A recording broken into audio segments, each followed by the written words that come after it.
నిరీక్షణ prayer house మరియు centre సంఘముల తరపున ప్రభువైన యేసుక్రీస్తు శ్రేష్టమైన నామంలో మీ అందరికీ నా వందనములు. ఈరోజు దేవుని వాగ్దానం యెషయా గ్రంథం 57వ అధ్యాయం 15వ వచనం. వినయము గలవారి యొద్దను దీన మనస్సు గలవారి యొద్దను నివసించుచున్నాను. ఎవరైతే వినయం కలిగి పశ్చాత్తాప మనస్కులై ఉంటారో వారికి ప్రభువైన దేవుడు తన కృపగల వాగ్దానాన్ని ఇస్తున్నాడు.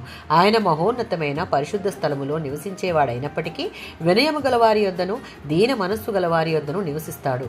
నలిగిన వారు అనే మాట పాప దాస్యంలో అణగద్రొక్కబడుతూ దాని నుండి విముక్తి పొందాలని నిర్ణయించుకోవడాన్ని సూచిస్తుంది. విపత్తుల వేదనల వల్ల హృదయం బ్రద్దలైన వారి మధ్యలో నివసించి వారి ఆత్మలను ఉజ్జీవింపచేయడానికి, నూతన జీవం ప్రసాదించడానికి, తన సన్నిధి కాంతితో వారిని ఆదరించడానికి ఆయన వచ్చాడు. సర్వాతీతుడైన సర్వోన్నతుడైన దేవుడు మానవులలో అతి వినయవంతులను ప్రేమిస్తున్నాడు. ఆయన అత్యున్నత పరలోకంలో ఉన్నాడు. అతిగా అణిగిపోయిన హృదయంలోనూ ఉన్నాడు. నిర్గమకాండం 25వ అధ్యాయం 8వ వచనం.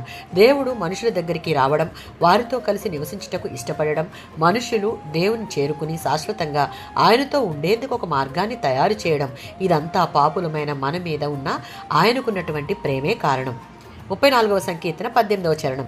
మనుషుల్లో ఈ స్థితి దేవునికి అతి ప్రియం. వారు దుఃఖాక్రాంతులుగా ఉండడం ఆయన ఉద్దేశం కాదు, కానీ వారిని శాశ్వతంగా ఆనందభరితులను చేసేందుకు అలాంటి స్థితి దేవునికి వీలు కల్పిస్తుంది. 51వ సంకీర్తన 17వ చరణం.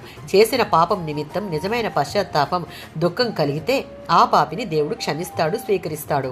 విశ్వాసులంగా మనం దేవుని దృష్టికి ఇష్టలంగా మార్చబడి ఆయన మన యొద్ద నివాసం చేయాలి అంటే వినయ మనస్కులుగా ఉండి విరిగి నలిగిన హృదయమును దేవునికి బలిగా అర్పించే వారంగా ఉండాలి. ఆమేన్.